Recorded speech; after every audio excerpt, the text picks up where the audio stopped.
the star quarterback for Wyndham High School, coming off the historic 5 TD performance in the Division II state title game. You still in cloud nine, Brendan? Yeah, it's been a crazy weekend. Just kind of tons of buzz around school, and it was just kind of reliving the memories. All the media coverage, and it's been awesome talking to Coach Raycraft and all the other guys, and certainly something we'll never forget. Sort of a wild game. I don't know how many games would play out. You're leading 21-0 early in the second quarter, so you think blowout, Wyndham's going to kill them. Next time you look, record-setting Stephen Hedberg has 4 TD passes. You guys are losing 28-21. Okay, it's an epic collapse.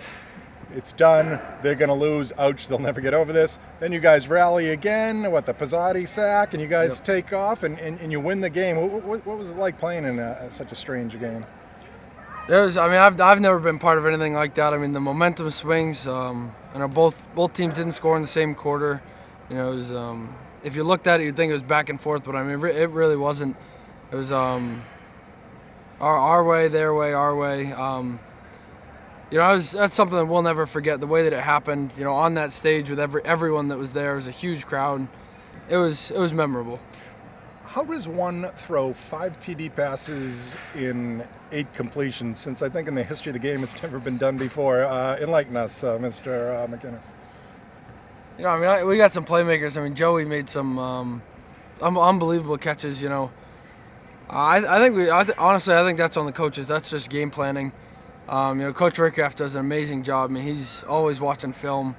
I think we were just well prepared. We knew we were going to have success offensively, and we did. I think it's just incredible the way things worked out, the way that we were able to have success through the air. In as little pass attempts as we did have, to have 5 touchdown passes. It speaks to the line and the coaches, and it was just it was awesome. What's it like for a young guy, the UNH experiment? I assume it's a long-term plan. Is that the way to go, playing at the big state the state powerhouse? You like that better than playing at your home field or at St. Thomas? Yeah, that's unbelievable. I hope the NHIA gets something set where that's something that'll be happening for a long time, something that hopefully some of the younger guys that play in our youth program and my little brother and guys get to experience. For some of the smaller division guys don't get to play in stadiums like that. Like we were on grass almost every game this year. It was unbelievable to play on that stage, to get to be in the college locker rooms, to have the huge stands. Obviously, we don't have stands here. I don't think it affects the crowd either. We had a great supporting. St. Thomas had a great supporting. It was a crazy experience. Yeah, that's pretty good. Did you get extra fired up, Brendan, taking on Stephen Hedberg? Gets a lot of publicity. I don't know. People might have thought the 2 best quarterbacks in the state, small school phenoms going head-to-head. Was that special going against him? Yeah, he's a good player. He's going to be crazy next year. Stephen, he's got a lot of weapons. He made some plays this year, obviously historic. I tried not to think about it as much as people like to hype up the quarterback versus quarterback. We weren't playing each other. It's 11 versus 11. We weren't on the field at the same time until late in the game when I got to see some defensive time. But it really wasn't me versus him as much as people like to throw out the stats and the storylines. It just wasn't something I thought about. I'm sure he didn't think about it either. Got to be special if I'm a Wyndham fan or a Wyndham resident. Really talented kid like you. Obviously, Central Catholic would love to have you. Obviously, Bishop Girton, and there's a lot of great prep schools. You're a fine student who's being heavily recruited by Dartmouth, Holy Cross, and a lot of elite schools for your size and talent. How'd you end up at Wyndham when you had a lot of different options? You have just a school just in its infancy, and it's a small school. A lot of people thought he's going to go to BG, he's going to go to Central. How did you stay loyal to the hometown school? I think that's what drew me. The fact that, the school was in its infancy. Honestly, I think it came down to my friends, obviously I was looking pretty heavily into Central and Bishop Girton, but guys, my best friends that I've been growing up with since first grade, just a chance to play with them for another 4 years. I got to meet the staff, Coach Byrne, Coach Rickreff, Coach Fenn, all the guys. It was something that, now that I look back on, I can't imagine not making this choice. I mean, this is the choice that I'll never regret. This is, this is where my heart will always be, and just being able to play with my friends for another 4 years to play for this coaching staff at this school. I mean, it's awesome. You had to pay your dues a little bit, Brendan. You were behind Joe Lorenz, a really talented athlete in his own right. Mm-hmm. And then it's not really a passing offense. I recall last year we were going through the Eagle Tribune All-Star team. I'm looking at the numbers, and David Willis was saying, okay, we're all set with McInnes at quarterback. I'm like, really? A small school kid, the numbers really aren't off the charts. He goes, you've never seen him play, have you? I go, no, I haven't. He goes, believe me, see him play. He's a stud. Hector Longo gave the thumbs up as well. Have you had to beat some perceptions of a small school kid, and a small school kid who, until this year with the 24 TD passes, didn't put up the monster numbers? Did you have to let people know, no, I can play, that's just the offense, or just how we balance it out? I mean, I think that's just something that comes with the territory. Obviously it was hard to pick up the double wing. I mean, it was a process. I'd never been under center until I came here, which was one of the intriguing things about coming here, coming from the spread and youth football. I love this offense. It's grown on me. The double wing, the deception. We had some great guys here. Joe was obviously able to teach me a lot, and I honestly, the numbers don't really mean a lot when you get as many wins as we did in my time here, and have the success that we did. Where do you stand on the recruiting front? We hear a lot that Dartmouth with Coach Rourke from North Andover, Mass. and Brooks School really loves you. Your father, Dr. Kyle McInnes, is a hotshot professor over at Merrimack College. I'm sure Coach Karn would love to keep you home. Yeah, I know absolutely. Holy Cross is drooling. Where do we stand on the recruiting front, Brendan? It's still very open. I got a few visits. Dartmouth coming to visit the house later this week. Some schools after the big weekend starting to hop in. Who's hopped in? Wow, that's Sorry about that. St. Anselm, Bentley's jumped back in. Some schools that I talked to earlier in the process. I don't know if they had some numbers things or forgot about me, but whatever it was, still some schools that are very interested in weighing all the options to just see where the best fit would be for me for the next 4 years. There's a coach out there who's going to be one lucky man. You get Brendan McInnes, you're not going to be sad about that, that's for sure.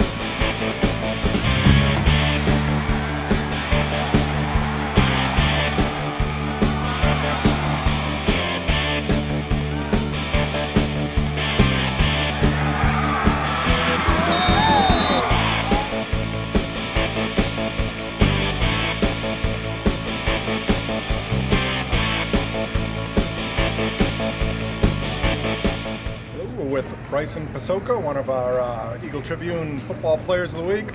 Bryson, are you still on cloud nine after the huge win in the state title game? Yes, I am. I can't believe we did it still. Was that, have you ever played a better game for the Astros than you did in the title game? No, all my focus was on that game. I had to win that game. I knew we were win, so Seem to have a little of the J.J. Watt action going on. A long, lean, strong guy, and really wreaking havoc. You blocked down 2 passes, as in J.J. Swat, and you had the big sack. Why were you able to put such pressure on the quarterback? I have been all year, but getting in there, trying to put pressure on the quarterback, because I know Velez was a good kid, and I heard this kid was even better. He was fast with the ball, he could throw the ball, and I knew that to help our secondary out, our line had to go and put some pressure on him to, not let him throw any balls way deep out there. Is that what you're known for, really putting the pressure on the quarterback? Yeah, that's our main job. We try to get in there, if he's going in back into that pocket, we try to break that protection and get in there and make sure he can't get a ball off to any of his receivers.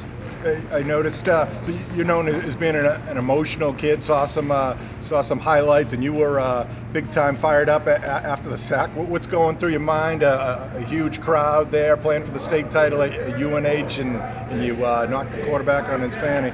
Yeah, that has always been my dream, just to play in front of a big crowd like that. I mean, when I got that sack, it was the best feeling in the world. It was just great, and all the people cheering, I could hear it through my ears. I just couldn't wait to just win that title the rest of the game. You had mentioned it. Obviously, you're playing for the title. You're going to be fired up. It's going to be very important for you. But reading David Willis, my sidekick's game story, he said you were one emotional kid after the game, that you were really overwhelmed by emotions. Yeah, no, it overtook me, that win did, because I wanted that for 3 years. Those 4 years coming up, then we won. And because my brother, he won it 8th grade, I saw him win it, and I was like, that's what I want to do. I want to win a championship. And then when he lost his senior year, I was like, I have to go out there and get it for him. And I made sure I did that. Are you and Alex? Alex was one heck of an athlete for the Astros. Are you extremely tight? Yes, we are. We can't wait to see each other at Thanksgiving, but we're really close to each other. And when he was out there, I just wanted to be out there with him. When I was a freshman, I wanted to stay on the field with him and play the last game. Now I get a chuckle. You work for Gentle Giant Moving. I do. Alex, you're a lot of things. You're a giant. You ain't gentle. No. What's the background on that? My dad's company, he started way back then in college, and he got me into it about 7th grade, and I love it. I love moving. I love picking things up and putting them down, as they say. Quarterbacks or chests or furniture, huh? Yeah. Now a guy with your skill set, you really are a lanky kid. I can see you putting on another 30 pounds and really being a terror on the college level. Do you have some college aspirations? I'm actually thinking about, I'm doing prep school actually, and I've been looking around all New Hampshire. The coach has been contacting me. They've been seeing my highlight film and been like, wow, we want this kid on the team. And I've been actually amazed how many people have called me to contact me. Who are the leaders for your services at this early stage? What schools? Are you a Phillips Andover kid, Phillips Exeter, Bridgeton? Where are you looking? I'm looking more at Mass. I saw Williston, and there was Worcester Academy, and then I was out looking more like Bridgeton Academy. Okay, so some good academic schools. Yeah. Now, Alex was a fine scholar. I believe he was like 15th in a class of 650, so a really terrific scholar. Are you that type of scholar? I'm up there. I've been working hard these past 2 years trying to get up there, and because I want to be at that college level, in a good college where I can play some good football. And now, are you from an athletic family? Is it just you and Alex, or any other athletes in the family? We got a whole athletic family there.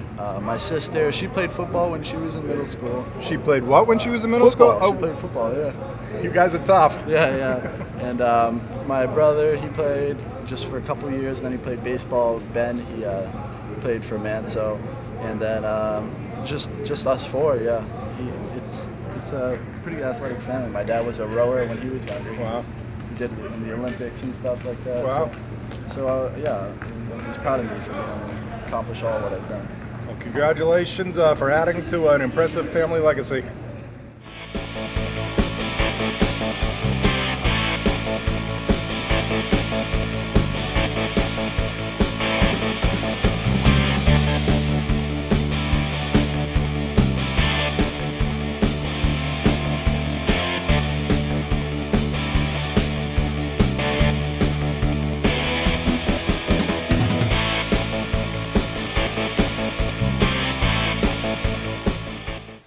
Welcome back, everyone.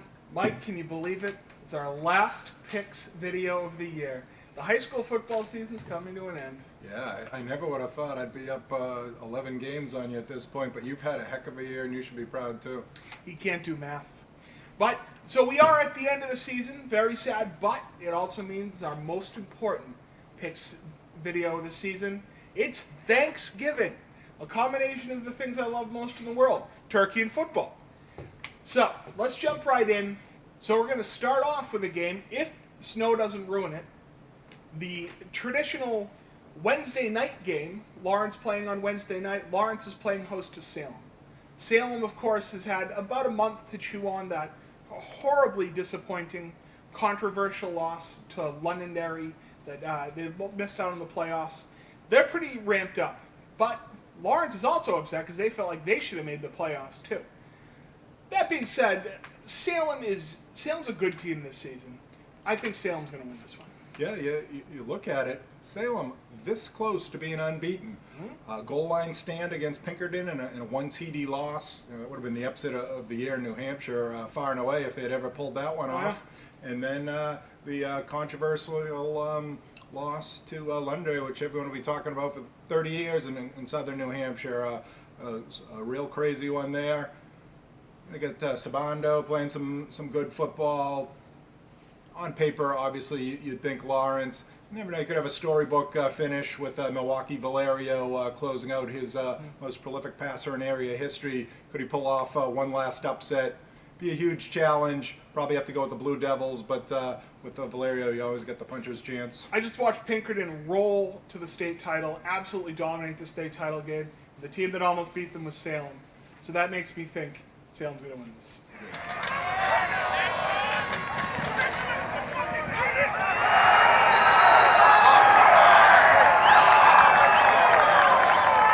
A rivalry that, of course, everyone loves talking about, but it's coming to an end after this year.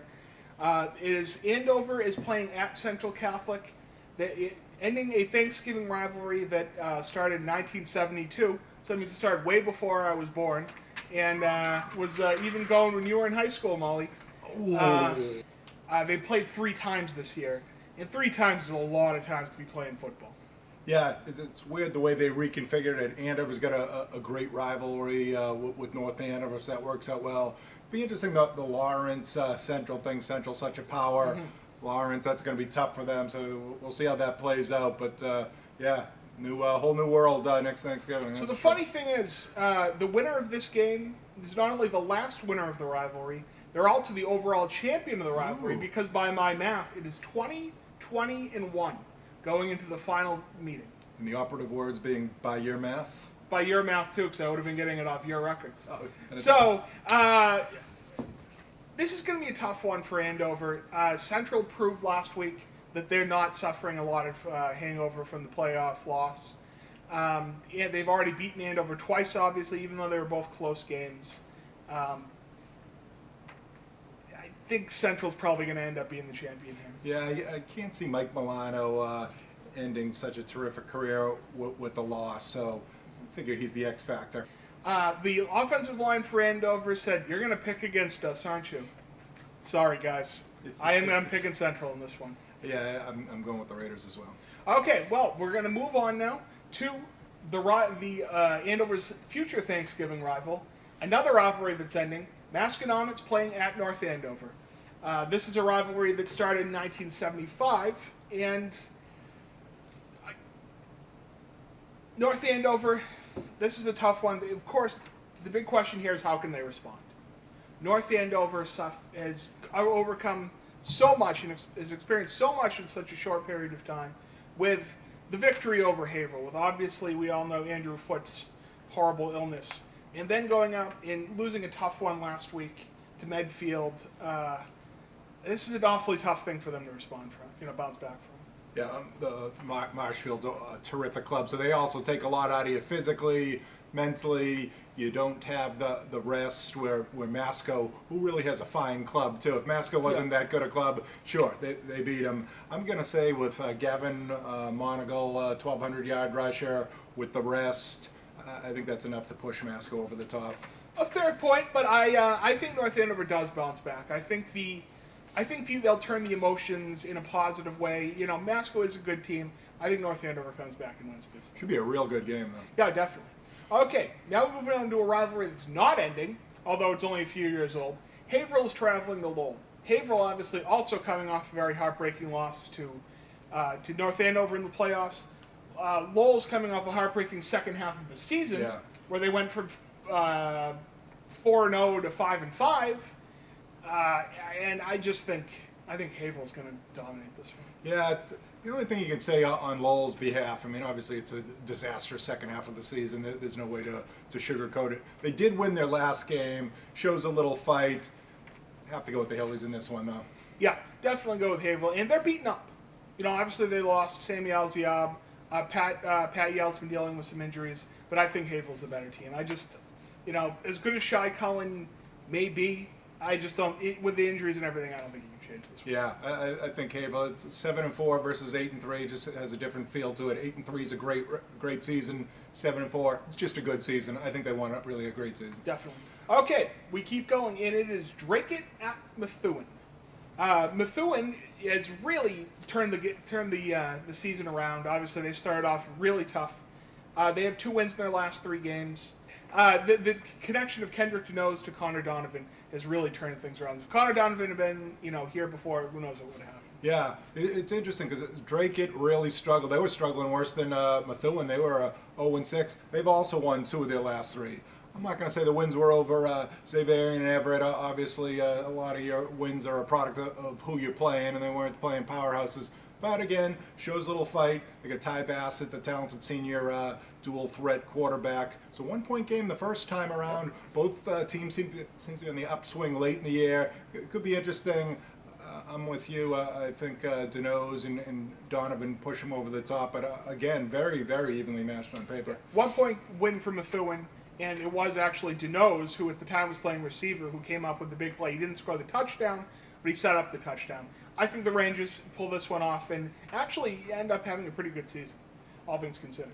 Okay, now we talked about two teams that had already played 3 times this, or that were going to play 3 times this season. Here's another one. As if Whittier and Greater Lawrence haven't seen enough of each other, they might kill each other in this game. Whittier's won 2, but it went for a blowout in the first game to Whittier having to have a goal line stand on a 2-point conversion to pull off the second one. So, Greater Lawrence is chomping at the bit to get this one. Yeah, that's, you can debate that silly cliche. It's awfully tough to beat a team 3 times. Yeah, if you're a lot better, it isn't tough. You might beat them 20 times in a row. But they showed their neck and neck. Got some breaks. If you're Whittier, the last one, you pulled it out. Maybe those odds balance out a little bit. I think Jeremy Torres, 1,000-yard rusher for the Reggies, may be ready to strut his stuff a little bit in this. I'm going to say Torres gives them the tight win this time around. Angel Martin scored twice in the last game for Greater Lawrence. I think Whittier's just a little bit better. I think Connor Bradley goes out on top. I just think I'm going to go with Whittier in this one. All right, and we keep going. We have Triton at Pentucket. And Mike, this is something we don't say very often around these parts.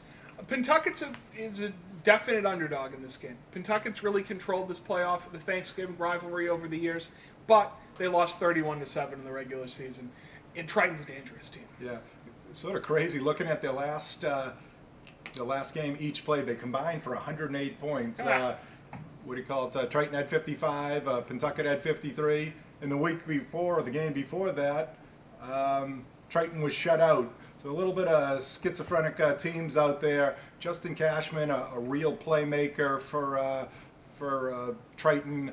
I just wonder if he might be a little too tough for Pentucket to stop in this one. Cashman's thrown for 1,214 yards and has 26 total touchdowns, combined passing and rushing.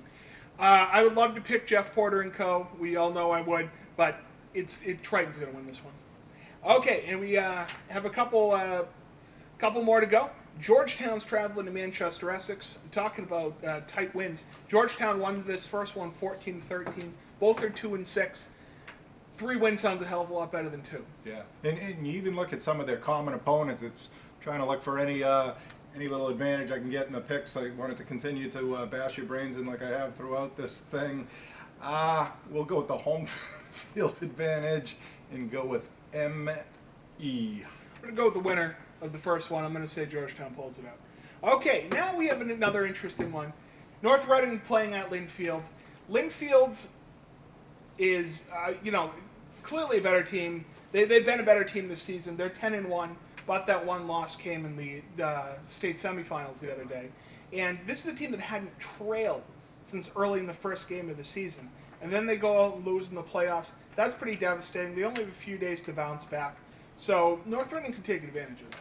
Yeah, if you were going to go for an upset special for the Thanksgiving slate, I might go with this. It would obviously be a big upset, and I'm not going to go there. But it's got a chance of, hey, North Reading could pull it off. Going with the Pioneers, but if you're going for an upset special, Could happen because North Reading is a tough team. But, yeah, you're going to go with Linfield here. All right, guys. This is the last chance. This is your last chance to see local high school football this season. Enjoy. Go out. Go see your alma mater. If you can't see your alma mater, see somebody. But go out and enjoy the games.